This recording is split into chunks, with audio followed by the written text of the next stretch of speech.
Мекенчилер ардайым Кыргызстандын кайсыл жердеги көйгөй болбосун биз жөн турбайбыз. Мына кен байлыктары боюнча айта турган нерсе, мен тиги эжени колдойт элем. Кыргызстандын азыркы акыбалы өтө оор болуп турат. Өзүңүздөр мына кече көрүп атасыздар. Эки адам өлдү. Бул бизге факт, бул эч нерсе берген жок. Күндөр кайсы жерде 1% элге бир нерсе берген жок. Баары жогу катастрофага келип атат. Тиги жактан солтон сары баары жогунан чыккан көйгөйлөр азыр элди бүт көйгөйлөр алып келип атат да, ошондуктан мен азыр сунуш айтат элем. Ушул жерди токтотууга сиздин сөзүңүздү мен аябай мораторийга чайралап туруп эле токтотолу. 10 жылдан кийин мына азыр биздин балким башыбыз жетпей аткандай жетпейт дагы.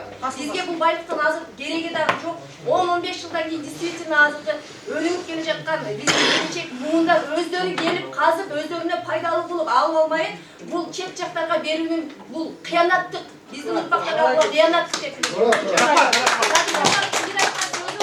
Кыргыздын башы бар жогуна жетет. Керек болсо ушул нерсени өзүбүз колдонгондо деди. Ит аягыбыздагы алтындан чыгат эле деген. Бул чындыкка жакын келет ушул күн. Бирок ошон үчүн ушул нерсени токтотконго мен кошуламын. Жана тиги жерден өзүбүздүн эколог байкебиз айтып кетти. Мени коштурбай атат бул жерге депчи. Ушул байкени колдойлу дагы действительно команда түзүп туруп киргизели тиги сунушуначы. Действительно кирип карасын.